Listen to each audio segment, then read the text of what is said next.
Thank you. Thank you so much.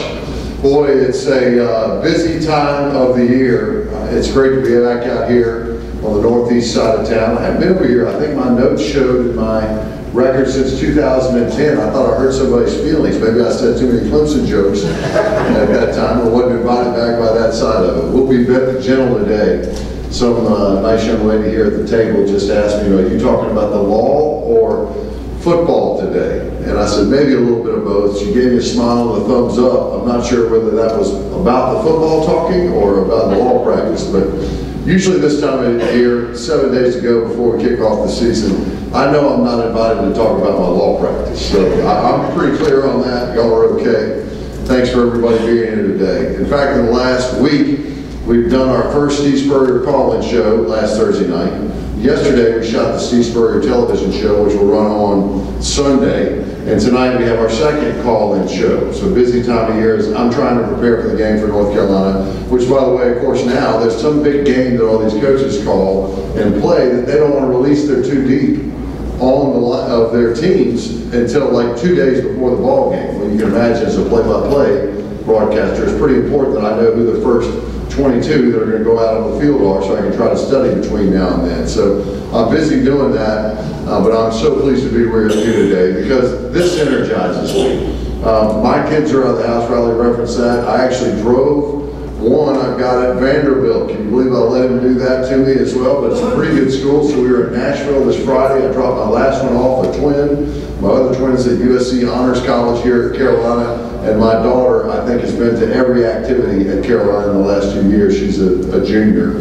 And so, listen, football, my family, and my law practice are everything to me. And I'm excited to be here. Shooting the TV show yesterday, it did remind me of a story. Coach Spurrier sat down beside me in the little studio that we got. Needless to say, I know you won't be surprised that by the time he sits down, we better be ready to go. And so he sat down, I was already mic'd up, and they started the show off. And he didn't even ask me, Todd, what are you going to ask me? What are our topics? He really has never done much of that. But it's a trust factor. But it always reminds me when I sit there with him and we do trust each other. He says things to me in the locker room after the ball games, or I to him about whatever, or we share, debate, and he knows that I would not repeat anything inappropriately, and that he can hopefully be a confidant, and I can be a confidant to him. And that has been the case, but it reminds me in shooting the TV show, the story of Bob Fulton and Paul Dietzel. Bob, of course, is a predecessor of mine. I've worked with him as a sideline reporter. When I first started doing broadcasting in 1992, Bob was and is the voice of the Gamecock football. For 43 years he did this. Well, they used to shoot the television show, and they did it live on Sunday, which is pretty scary. Obviously, we put it on tape, because it's got to go up on the satellite and go to Sports South and everywhere else now as well. But back then, they just walked into the studio at WIS at 11 o'clock in the morning and shot the thing live. Well, that's scary enough because you're dealing with football coaches and emotions and the technicians and not very big budgets. So I've heard this story of Bob working with Paul Dietzel. And Dietzel, as you all may remember, was kind of the first real charismatic coach, good salesman. He could pitch the legislature and the fan base, kind of got what he wanted. He was a smart guy. He was the face of the program. And he was known for being a little conniving and a good salesperson. Well, he was struggling a little bit, and the Gamecocks had lost the week before. But Dietzel had also been talked about and rumored at a couple of other schools that he might be hired at a couple of jobs. And so Dietzel comes in, I mean, just like all these coaches do. If it's supposed to start at 10 o'clock, I promise you tonight, we start the call-in show at 7 o'clock. Steve Spurrier will walk through the door with everybody cheering at 6:58 and a half. Walk up to the stage, give me a fist bump, and I say, hello, everybody. Welcome to Steve Spurrier call-in show. I'm Todd, Ellis, the head ball coach. He's putting his things on right there. It's not 1 minute before that, not 1 minute after that. And Dietzel comes into the show going live about 2 minutes before it's supposed to start. And, sometimes after losses, you don't say much. He sits down in the chair, Bob Fulton comes on, hello everybody, welcome to the Paul Dietzel show. Gamecocks suffered a big loss this past weekend. Yada, yada. They get through the first segment. And Dietzel, right before, they literally go to break, it's live, it's 2 minutes, and they're coming back live. Dietzel says to Bob Fulton, Bob, I know there's been a lot of rumors out there. I want you to ask me about the Missouri job when we come back from the break. And And Bob's sitting there going, man, doesn't seem to be the time to do this at all. But he's my boss and it's live, and I know the story's out there. So they come back from break. Hello, everybody. I'm Bob Fulton. Welcome back to the Paul Dietzel Show. Coach, there's been a lot of talk out there on the streets. In fact, one of them is that you're leaving South Carolina and you may be taking the job at Missouri. And Dietzel goes, Bob, this is neither the time nor the place to discuss this.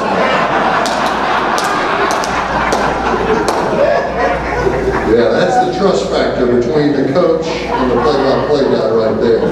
He wanted the word out there to take a little pressure off of him, but he didn't want to discuss it, put Bob in a bad spot. Now, I've taken some jabs from Steve over the years, but it's never been one of that nature in any ways, and certainly I can give it back to him. But I am thrilled. This is my 13th season as the play-by-play guy. I've been doing the broadcast for 23 years. And it's never been a better time for Carolina football. Despite last year's 7-6 season, we had fantastic times. And I'm looking forward to this year again. I wanted to visit with you about this team and give you my overview. I didn't think you came to hear about my kids going to college. You all are interested in Gamecock football and Clemson football, for that matter. And I'm happy to answer and visit about the state of the Palmetto State programs in that regard, in any way that I can.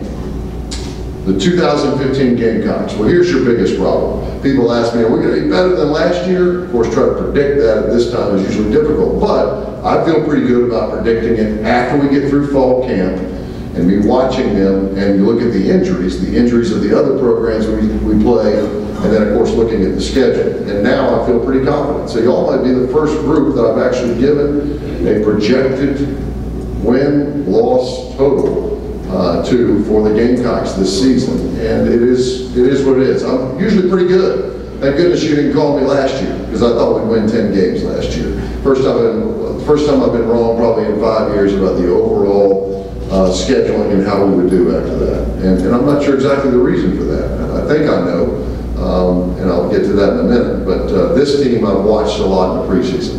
The first problem is, and I'll say overwise, this football team is going to be better than last year's team.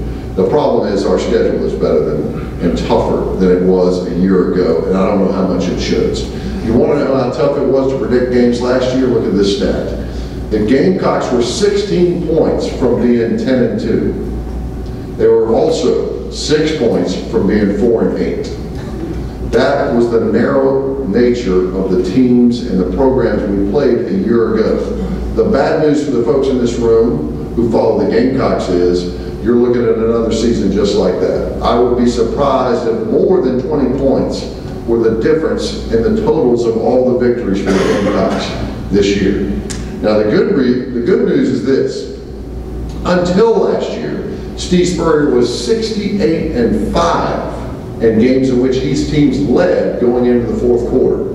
We lost 3 or 4 games last year when we were leading going into the fourth quarter.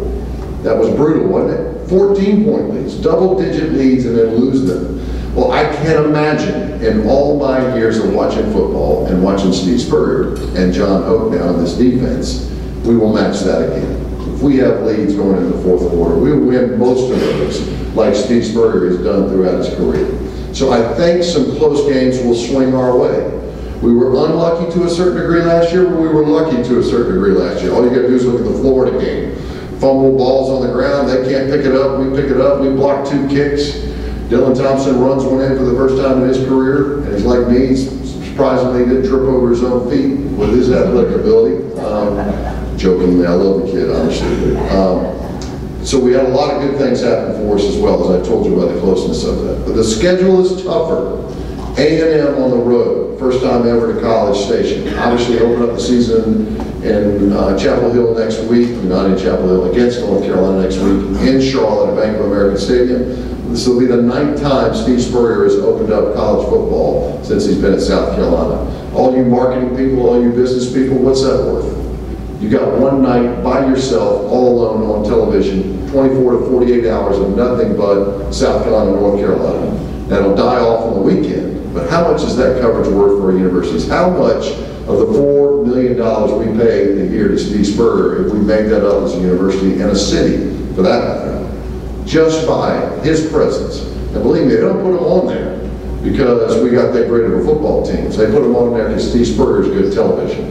That's why they cut to him after every play, because he still wears the ball game right on his sleeve. You see the emotion in his face. As I've said before, nobody plays quarterback for Steve Spurrier. He's just playing right through you. He's still playing quarterback. He really is at 70 years old, and there's nothing changed. It's just he's playing for you. So we'll again open up on Thursday night. Steve Spurrier 7-1 in games in which we've opened up on Thursday night college football. The one was last year, Texas A&M. We all know how painful that was. We had to suffer through it for another 4 days before we got through it next week. So, North Carolina, I feel good about. They've got it better there with Larry Fedora in his 4th season. They'll be good on offense. They were as productive as we were a year ago, but they were as bad as us on defense a year ago as well. They've made some improvements there, but I think we win that ball game. And unfortunately, it's going to be probably 38-35, 38-32. It's going to be one of those shootouts, but I like us beating the Heels on Thursday night. I'm not going to go through each game. A&M on the road with the athletes they had. I talked to one scout. That scout said, A&M now looks like y'all used to look on defense. They're long, lean, and fast. And that'll be tough to overcome, I think. Probably on the road with this young team, the JUCO players we've got, trying to get adjusted, the new quarterback. It'll be tough early on. I like our chances against Kentucky. We have Kentucky, of course, and Vanderbilt at home. This always makes it tougher, because if you got those two teams at home, and that means it's in an odd year, that means we got Georgia and Tennessee on the road. The Bulldogs are going to be very good again, unless they have a quarterback who really trips over his own feet, then they're going to be up there for the SEC race again. But we've been so good at scoring points in Athens over the last 5 years, averaged over 30 points again. I think it's a shootout game. I think it'll be tough against the Dogs. It wouldn't surprise me if that one swings either way. So I think we beat Tennessee at home. I think we beat Kentucky at home as well. You all know the remainders of the story here. We got LSU coming into Williams-Brice Stadium. I think they're an underrated team. Somebody said they're an overrated team. They're underrated. Their defense is going to be back this year. They've got a quarterback now with some experience. That'll be tough to get that win as well. You got the Clemson Tigers. The Florida Gators are going to be bad. Vandy's going to be bad. The schedule is tough again, and many of those on the road I think are going to be very difficult. I mentioned to you about the point spread and how close those games were a year ago. The difference was Carolina went 4-3 at Williams-Brice a year ago. So from 2008 to 2013, Carolina was 37-5 at home. We have to retake Williams-Brice Stadium. For those of you who haven't been around there lately, the Springs Brooks Plaza is remarkable. It's gorgeous. It's first class. It takes an off-campus stadium and turns it as closely as possible into an on-campus stadium. And we need that for recruiting. You all deserve it as donors and boosters to be around that. And frankly, it's stepped us up in first class for recruiting purposes as well. Spurrier's just absolutely thrilled with the look of that as well. And you won't believe the indoor practice facility and all that. The sacrifices our programs have made to make that commitment, and the big old check we get from the Southeastern Conference has helped us significantly over that period of time.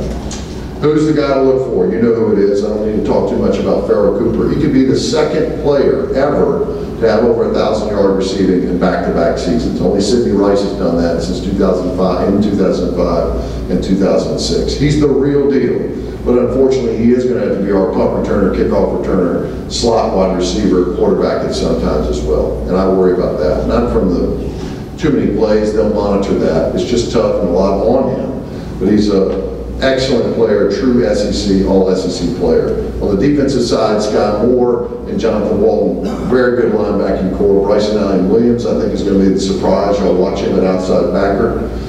Very good player. But listen, you want to know how we're going to do? Watch us play North Carolina and watch the front four of our defense for the first 7 plays. After that time, you probably know how we're going to do the rest of the season, because that's what it's all about. Our defensive front four was pitiful last year. We were 117 in the country on first down defense last year.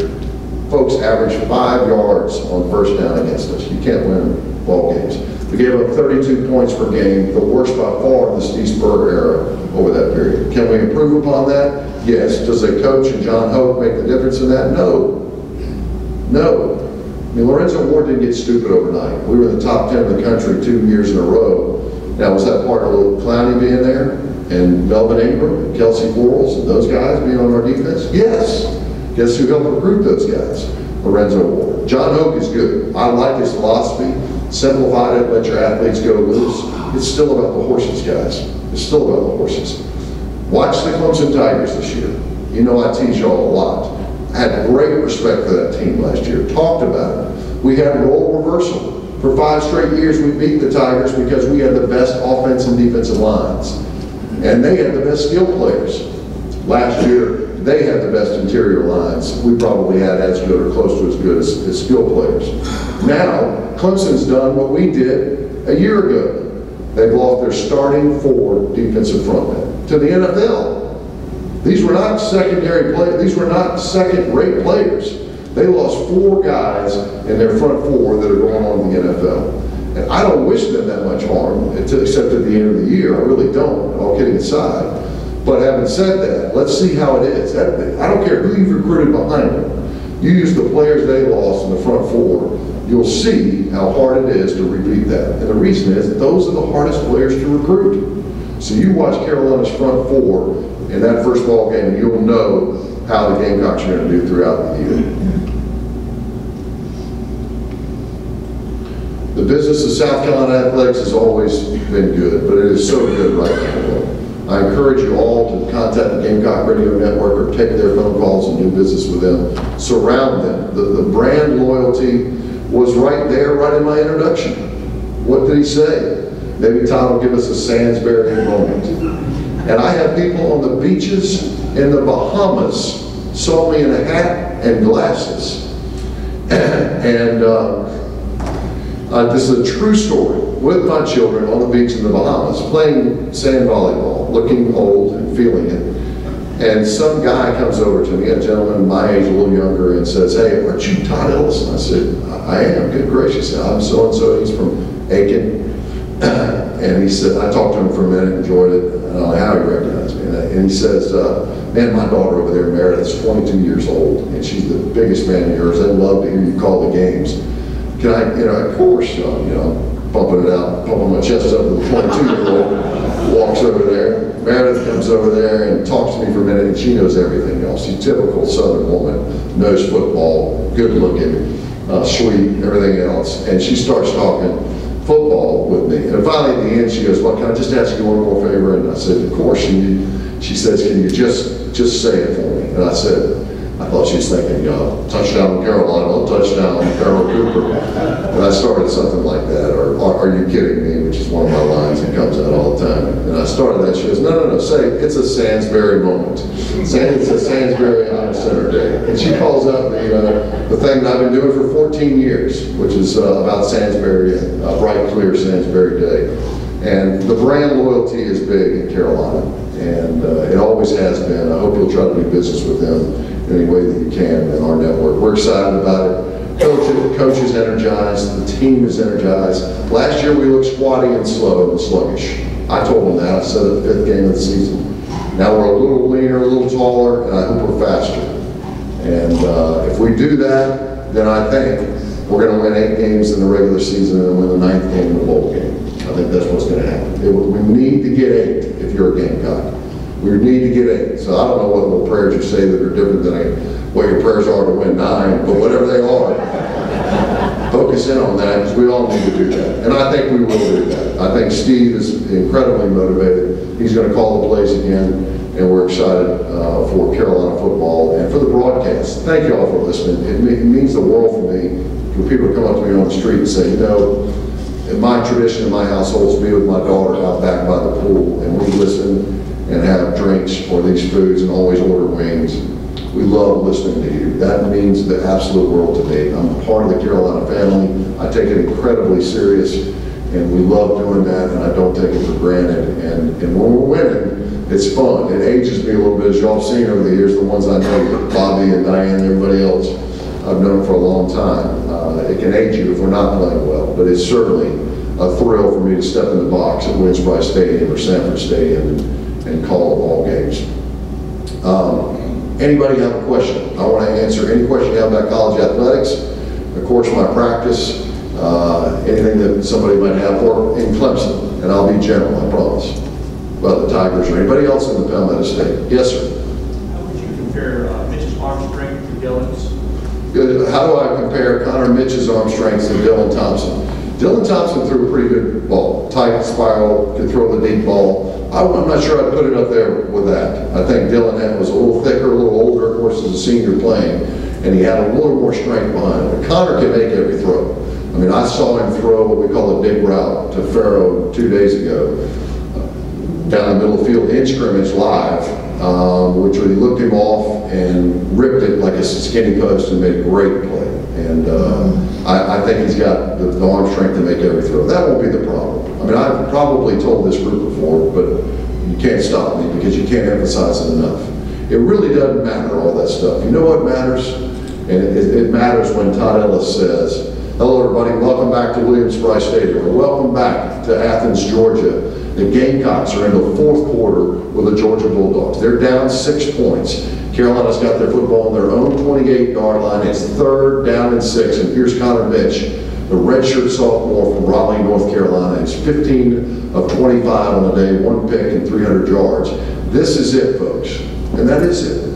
All this other stuff is just really icing on the cake. How do you perform against a team in the SEC who's going to blitz you on 3rd and 6 when they're up 6 points in the ballgame? And you want to know if he's going to be a great quarterback? You won't know until the first couple of those happen, and then see how he grows after that period of time. Because that's everything.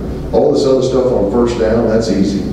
Pitching it to our tailbacks and Brandon Wiles and toss a little screen pass to Farrell Cooper, that's not hard. What's hard is 3rd down and 6 against Kentucky, against Georgia, against LSU. Brutal, brutal. Yes, sir. Who are you looking to step up at wide receiver over Cooper? I mean, he's going to get double coverage. Yeah, one of my biggest concerns is wide receiver, and it's not because we don't have depth or quality players there. I haven't seen the explosiveness that I think we need out of that position. I think Carlton Hurd's going to be a great surprise to a lot of people. Very good possession type receiver, but he's not going to break. He's not going to have 10 touchdowns on the year like Farrell's 9 a year ago, and it'd be a big surprise. He's not going to be a 50-catch guy. I think it's going to be a platoon, and I think Terry Guger's going to be one of those guys, and I think Jalen Christian's going to be one of those guys. But they still need to prove something to me. I think they have, and not only his coaching or talent. I look back on the roster right now. Non-freshmen, we had 3 4-star wide receivers on the roster. And of freshmen, we've got 4 4-star or above wide receivers. So everybody else thought they were great. Hopefully they are great, and I'm just not seeing it right now so far. And I hope we'll do that, but that is a big concern of mine. But I think Brandon Wiles is going to catch 50 passes. I think Brandon's going to have a great year. He's a great receiver out of the backfield. Yes, sir. What's your favorite moment or player relationship you've had over your time? Wow. With USC. Since broadcasting, or as a player as well? Since broadcasting. Okay. Player relationship and memory of that time. I don't know what he would say. My greatest memory is Marcus Lattimore, and it's not for the 180 yards or 202 to win the SEC East down in Florida for the first time as a freshman. It wasn't the multiple 100-plus yard games against the Georgia Bulldogs. It's the character he was, the lookout that he did for young people around him, people with disabilities, family members, Gamecock fans. The closest thing to class act of anybody that I want to be my son is Marcus Lattimore. You know, one of the best stories is and I know we're in a church. Y'all don't get half my jokes because we're having these in a church, by the way. I feel too guilty. Right before, 7 days before the North Carolina game. No, it's not. I'm half joking. 7 days before the North Carolina, 7 days before that, I'm not going to risk anything. But my favorite memory is that we go down to, one of them, Marcus's, we go down to Florida down there. Of course, we've never won the East, never done much in the Southeastern Conference. I'm very close with Coach and his wife at that time. I want them to win for him as much as the Gamecock Nation to just justify him coming to South Carolina and saying it can be done. Well, Marcus goes down there and blows it up. In fact, one of the last runs he has, he pushes 2 Florida defenders into the end zone as a freshman. So it's late, I mean real late. We got the 7 or 8 o'clock game, and we fly out of Gainesville at like 1:30 with the team, and we always come back. And I remember we had some problems at the airport waiting on the plane in Gainesville, and maybe it is 4 o'clock by the time we hit the terminal in Columbia. So then we ride to the stadium, and then we used to do this, we don't always do it now. Coach and I do the TV show when we get back. So at 4 in the morning, I'm in there washing my face and put my jacket on and tie to go in there and do, hello everybody, welcome to the Steve Spurrier Show, and take my notes, and Coach does his thing. So that night, we were shooting it at 4 o'clock in the morning. So we shoot it, and of course, you know, you got to do it in one take. Unless somebody drops an F-bomb, we are doing that in one take, I promise you, because he's not going to sit there longer than that. So we do it in one take, get it done with it, and we're all just hugging. And some people hung out that night. Jerry, his wife, some other Gamecock people around us close to the program. We're thrilled. So we walk out of the locker room, we're still pumped, you know, it's 4:35 o'clock in the morning. And we had some beers there, and we started having a couple beers. It's all adults, not no players. And we had a couple beers and walk around, Coach is doing his thing, and he looks like a 14-year-old kid again. And I had the best time. We probably hung out till 5:30 in the morning. I go home, I said, man, I can't wait to sleep now. I sleep till like 11:30. And then I get up, read the paper the next morning, and I read that Marcus Lattimore got in at 4 o'clock. Got a teammate, got up at 7 and went to church. You know, I was embarrassed for myself, drinking beers in his locker room, and getting up at 11 o'clock, and he went up, after he played that game, got home at 4, picked up a teammate who didn't normally go to church, took him to church. That's who we're talking about. My favorite, probably, relationship, if it's beyond my own teammates, is probably knowing Marcus and working with him over that time. Some other guys with great sense of humor, good, very good storytellers and fun to be around, but Marcus overall, no question. Anybody else? It's 1:54. Let the record reflect I finished before 2 o'clock. I did pretty good with that. Don't get on to it. I think so. That was a pretty interesting story, wasn't it? Yeah, it's a pretty interesting story. Yes, sir. Real quickly. How many games do you predict Clemson to win this year? How many games do I think Clemson can win? Of course, I don't know their schedule as well as ours. Wait a second. Yes, I do. You know, I think Clemson, if they don't run double digits again this year with the team that they have, very good coaching staff, Watson's proved everything that he can do. They don't have problems on the offensive line. I think you're talking about double-digit wins again for them. And they just can't do some Clemsoning. We all know that. They can't do that. They can't lose a game they're expected to win other than that. But they're going to be an incredibly good quality opponent again. Defense and that front four, that's what I want to see. All this other stuff is kind of, it's just sweetness. Those front four guys make the biggest difference in college football, period. Thank you so much.